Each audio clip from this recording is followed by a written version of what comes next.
Muy, pero muy buenos días, gente. Buenos días, salud. Gracias por acompañarnos, por esperarnos todos los sábados. Para nosotros realmente es una bendición poder estar acá y contar con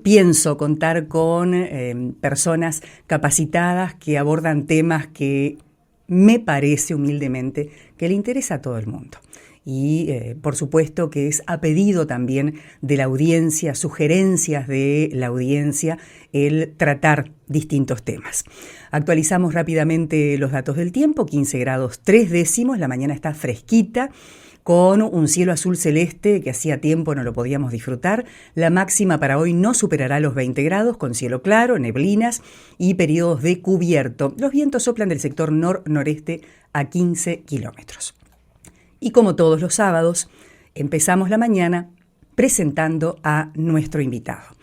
En esta oportunidad vamos a estar charlando con el doctor Leandro Ricañi Zabalbeitia, oncólogo, radioterapeuta, magíster en radioterapia avanzada del programa de la Agencia Internacional de Energía Atómica para el fortalecimiento de recursos humanos en América Latina y el Caribe.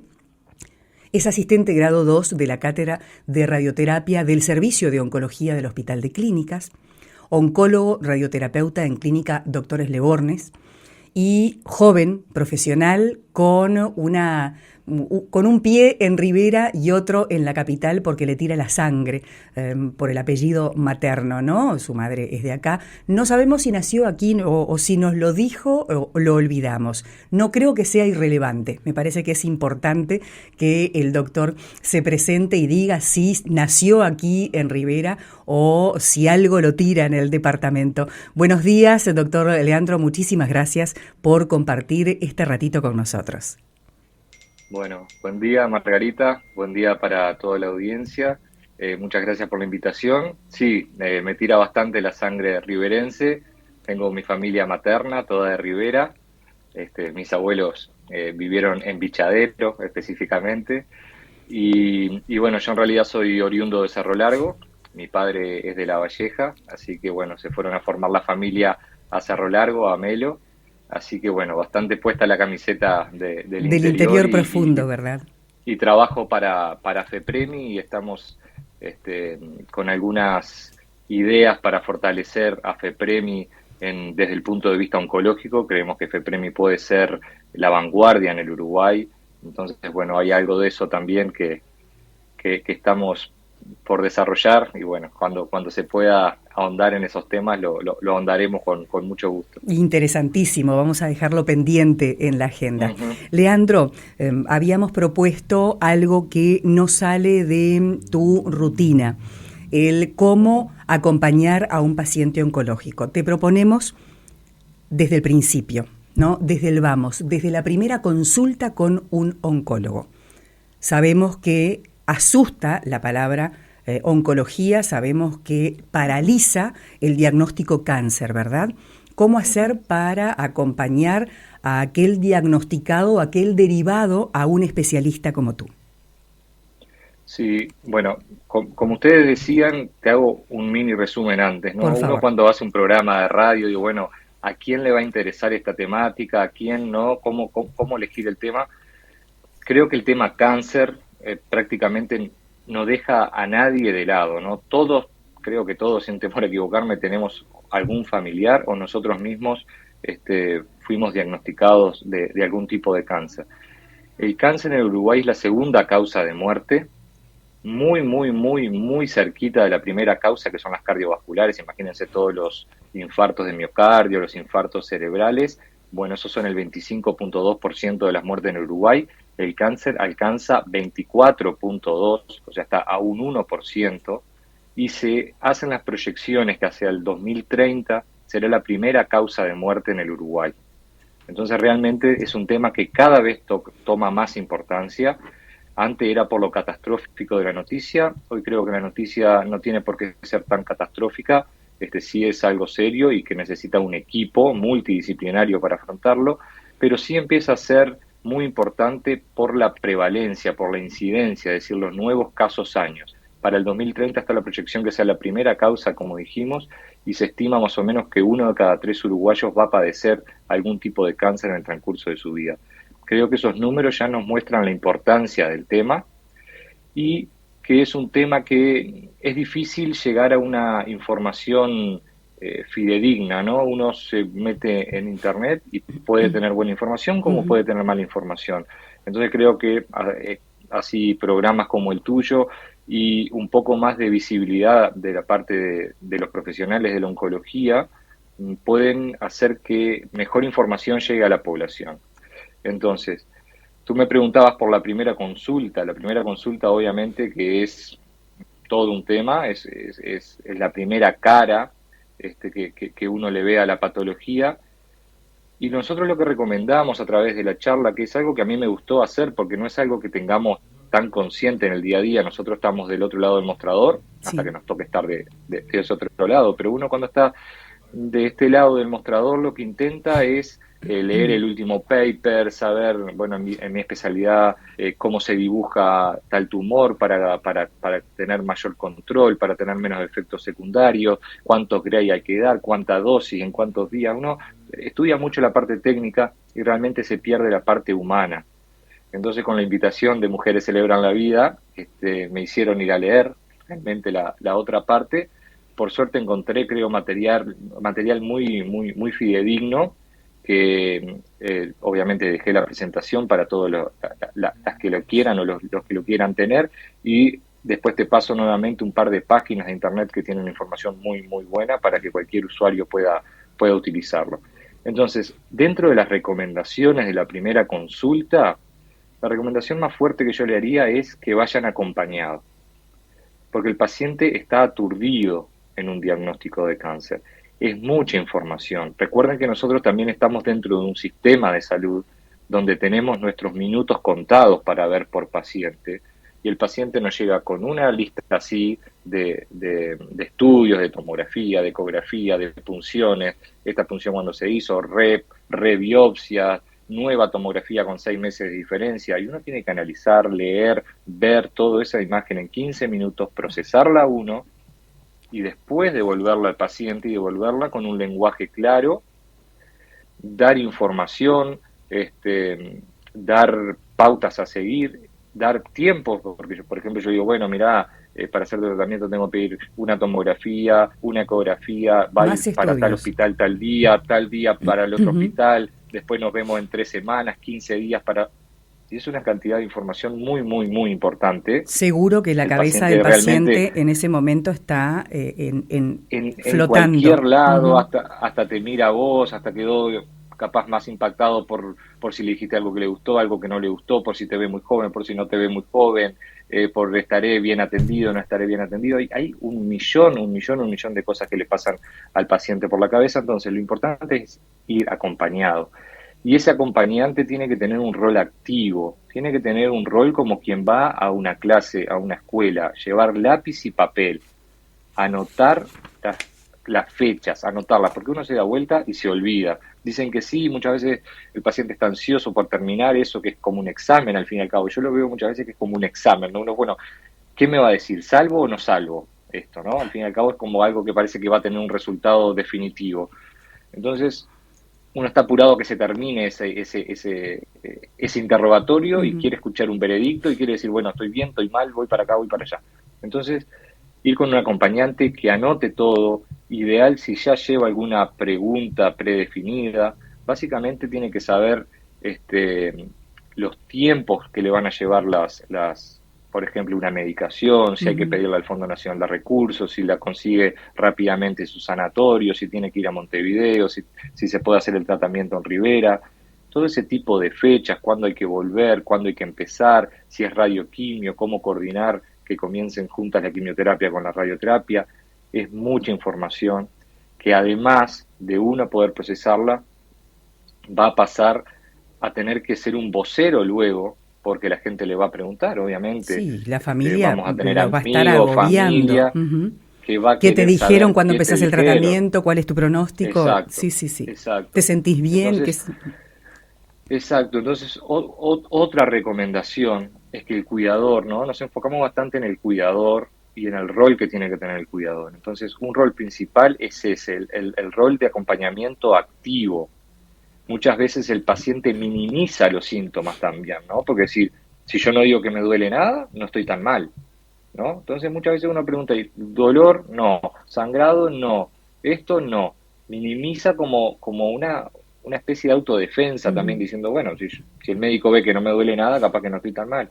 Entonces muchas veces el acompañante dice, no, mire, doctor, en realidad tuvo una convulsión la semana pasada, o en realidad sí estuvo con un sangrado acá, o sí está con mucho dolor en esto o en aquello, o Claro. para hacer tal actividad, o dejó de hacer tal actividad, ya no puede caminar, ya no, Ujú. ¿no? Entonces, una participación activa que nos diga lo que a veces el paciente no, por múltiples causas no se anima a decir. Entonces, eso para mí es la primera recomendación, ¿no? Un acompañamiento activo en la primera consulta, A y partir de irse allí con puede una... transformarse en un mediador con la familia.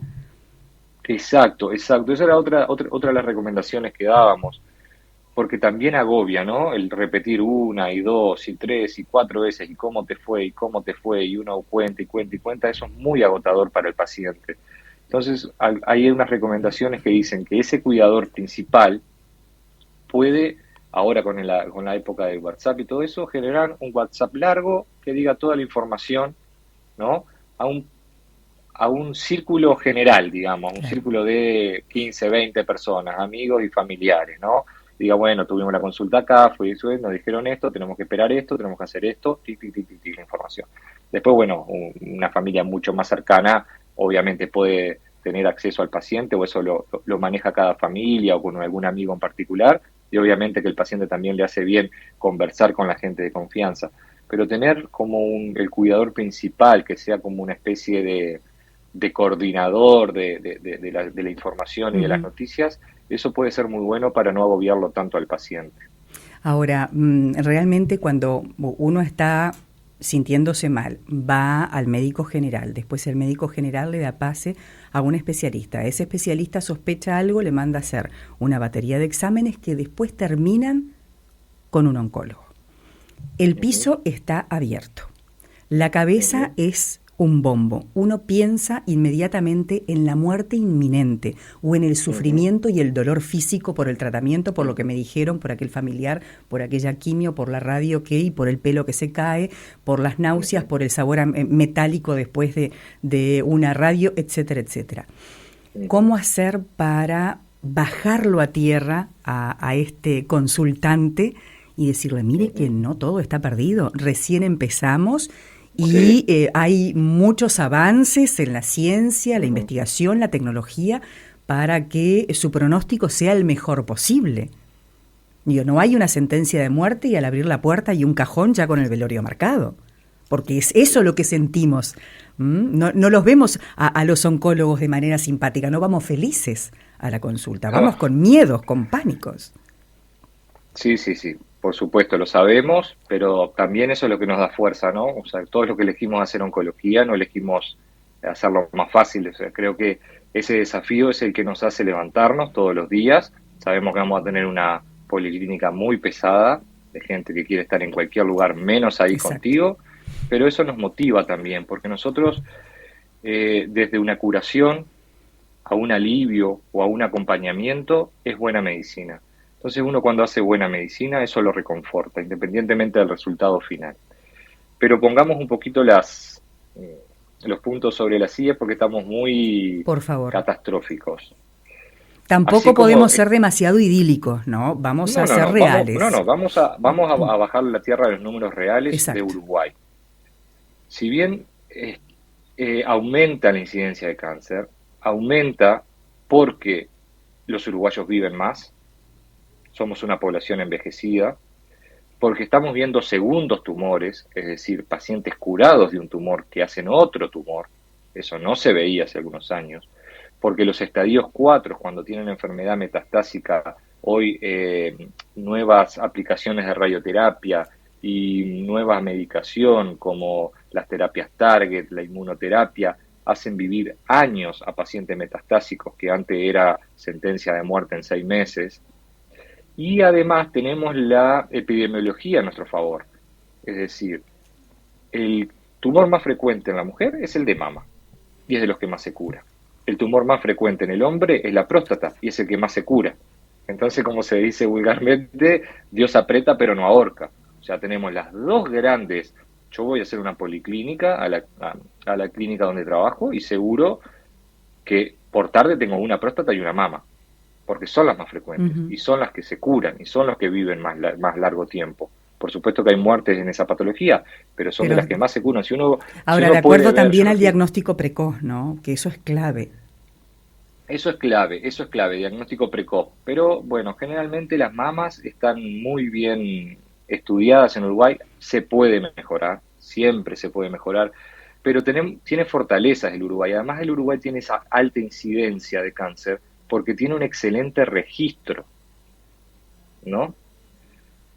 Por llamarlo el típico caso que uno compara, África no tiene tanto cáncer por dos cosas. Primero, porque se mueren antes, porque se mueren de infecciones, porque se mueren de enfermedades de transmisiones Ujú. sexuales, porque se mueren de virus que nosotros tenemos erradicados. Eso por un lado. Y por el otro lado, muchos países tienen un sistema deficitario de registro del Exacto. cáncer. Entonces, si no lo veo, no lo anoto, no lo tengo. Y eso no es así. El Uruguay sí anota todo. Se pierden muy pocos casos, casi nulo. Entonces eso también hace que el Uruguay tenga una incidencia alta.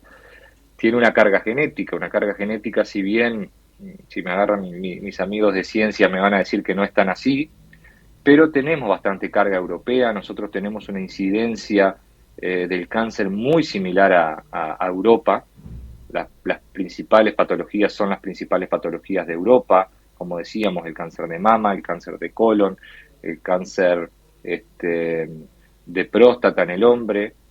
¿Ah? Esos son incidencias, por ejemplo, Chile, estando tan cerquita, tiene una incidencia altísima de cáncer de estómago, que nosotros prácticamente no tenemos. Chile se asemeja más a Japón en ese sentido. Si recuerdan cómo estaba formada la Tierra, Chile y Japón estaban pegados. O sea que la carga genética de Perú, de Chile, se hace similar también a la de los países asiáticos. Y nosotros tenemos una incidencia un poquito más parecida a la de Europa. Nosotros acá el cáncer de estómago, si bien existe, es mínimo. Ujú. Cáncer de vías biliares es mínimo, donde en otros países son de las principales causas de muerte, además son tumores muy, muy agresivos.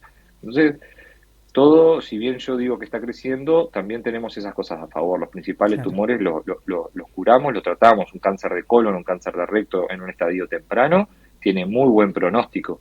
Estamos hablando que es el segundo en la mujer y el tercero en el hombre.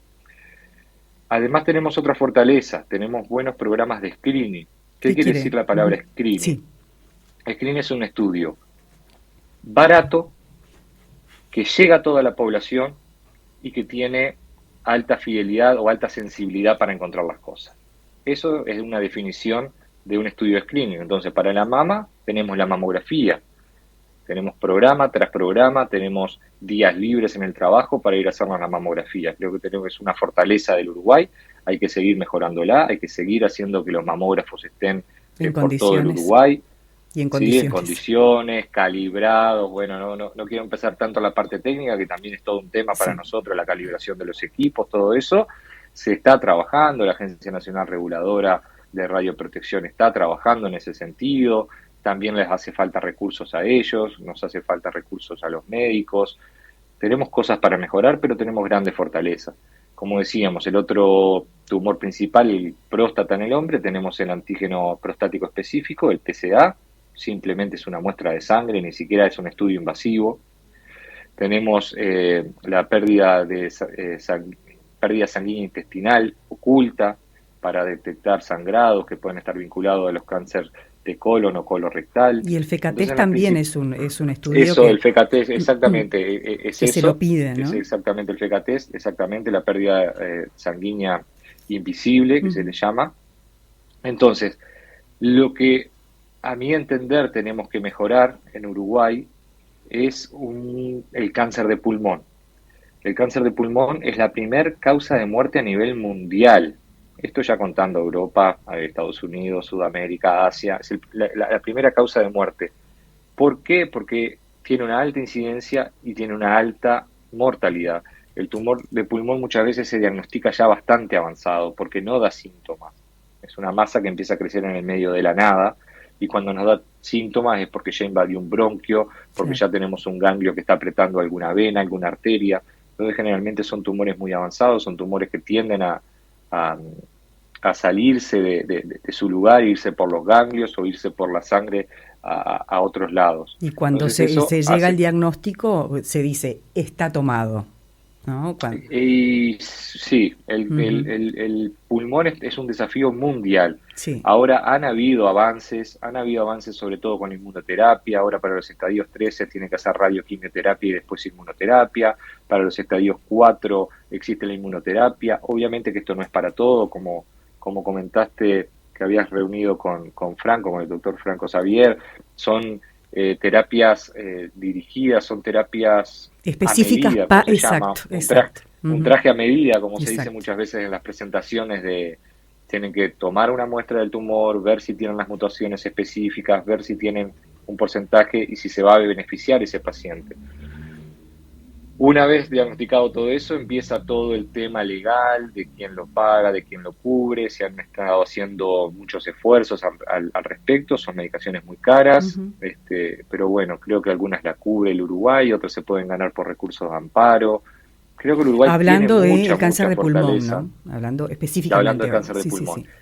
El otro día me preguntaron el sábado por el ribociclib, y esta semana leí un Twitter del ministro Salinas Exacto, que lo él utiliza incluyeron. mucho, se lo mandé a Sonia Díaz, que ya está incluido en el Fondo Nacional de Sí. Recursos del ribociclib, que es para el Fueron estadio dos 4 de mama. medicamentos, ¿no? Que fueron Exacto, incluidos en el sí, fondo. Uno para el sí, cáncer, un tipo de cáncer de sangre y otro para el cáncer de sí, era seno. una leucemia, Ujú. creo, y el cáncer de mama, que era lo que nos abocaba el otro día en la reunión. Así que bueno, esas son todas buenas noticias, es un esfuerzo, eso es una política de Estado, Sí. es una política de Estado que por suerte trasciende los partidos políticos, va más allá de una cultura o de una orientación política. Creo que son las políticas de Estado verdaderas que llegan a la población. Entonces creo que bueno, el Uruguay tiene muchas fortalezas. Decía que en el cáncer de pulmón quizá tengamos que tener algún programa un poco más de screening. Existen unas tomografías de baja emisión de fotones que se llaman, para irradiar poco al paciente, que se pueden hacer. Hay que encontrar bien el nicho de qué paciente, un paciente más allá de los 50 años, que Ujú. fume tantas cajas por año, ¿no? El índice PAC-I, al que le llaman los americanos, que es como un poco ver qué tan fumador es una persona. Bueno, sacando algunos parámetros, creo que se podría ir a buscar algunos pacientes específicos que podríamos encontrar un pulmón incipiente y que sea curable.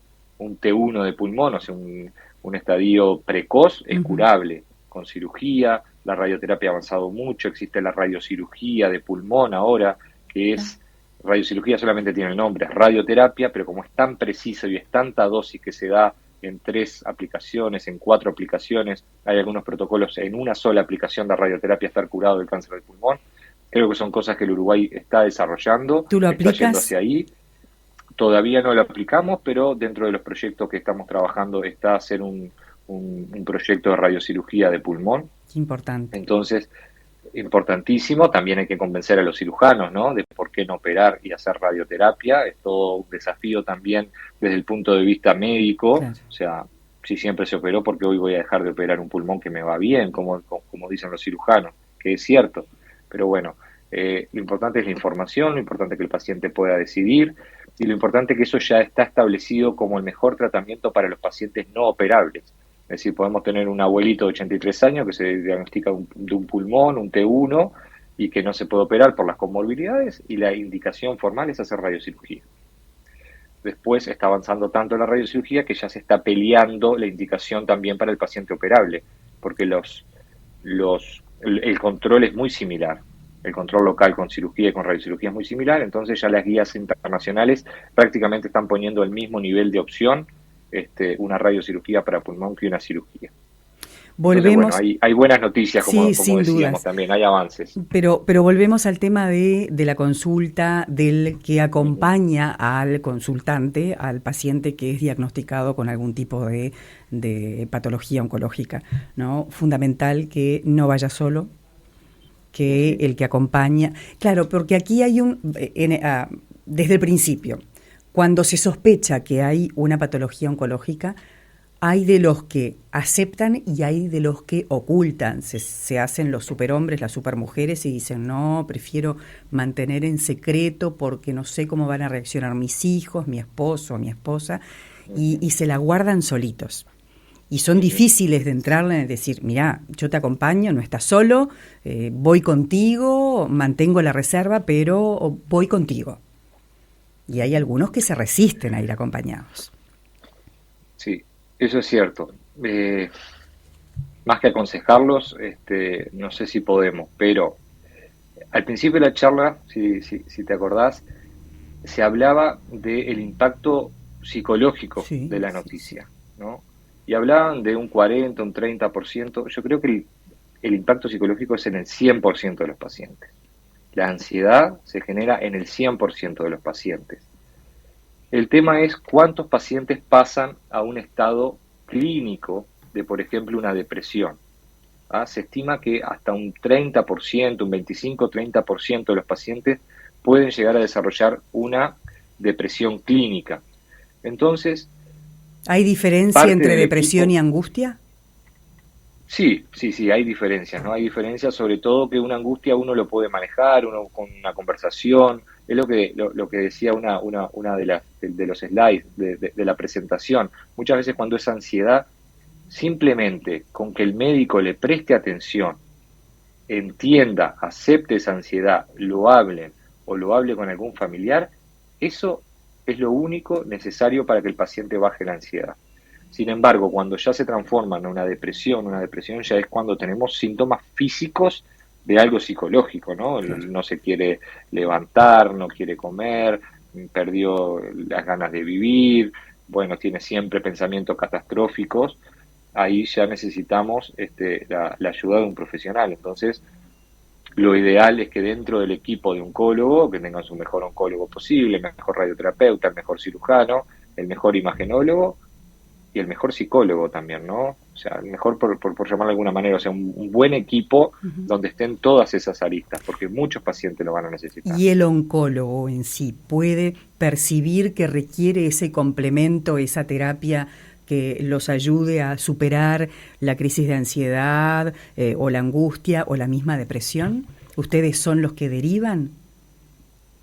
Deberíamos podernos darnos cuenta, pero lo cierto es que no tenemos una formación para eso. Claro. Y recuerden que tenemos 15 minutos y lo que nosotros necesitamos es hacer un buen planteo diagnóstico. Esto de los 15 minutos, para Leandro, eso, es fatal, ¿no? Para eso estamos ahí. Yo recuerdo en la época que siempre me gusta hablar de mi papá, médico, que demoraba a veces una hora, ¿no? A veces demoraba una hora con cada paciente, la sala de espera era cruel, porque pasaban y se llenaba de gente. Y esperaban y vaya a saber si lo maldecían a mi padre, pero después que le llegaba el momento, era la hora que dedicaba a ese otro que había esperado mucho más, ¿no? Entonces volvemos al contacto con el doctor Leandro Ricañi. Decía del tiempo que se le dedica al paciente. Ahora que estén con el cronómetro es fatal. 15 minutos para cada. Bueno, 15 minutos sí, ya terminó y pase otro. Sí, la cámara desactivada, no sé si está llegando algún mensaje. Ahí está, volvimos. No, me llamaron justo. Nadie está con el cronómetro, pero sí es cierto que tú tenés tantas horas y tantos pacientes. O sea, cada demora va a repercutir en tu trabajo, en tu salir más tarde. No es que nadie entra a los 15 minutos y te diga se tiene que ir el paciente. Pero sí es cierto que si uno se toma más de los 15 minutos, termina teniendo una consulta de más de una hora o 2 horas de retraso, que eso impacta también en la calidad de vida del médico. Entonces, es un poco hacerlo mejor para todos, ¿no? O sea, también tener un médico cansado y malhumorado no es una buena cosa. No. Doctor, tenemos que hacer un alto y después volvemos al tema del doctor cansado. Hacemos un alto, compartimos con los compromisos de Buenos Días Salud y volvemos enseguida.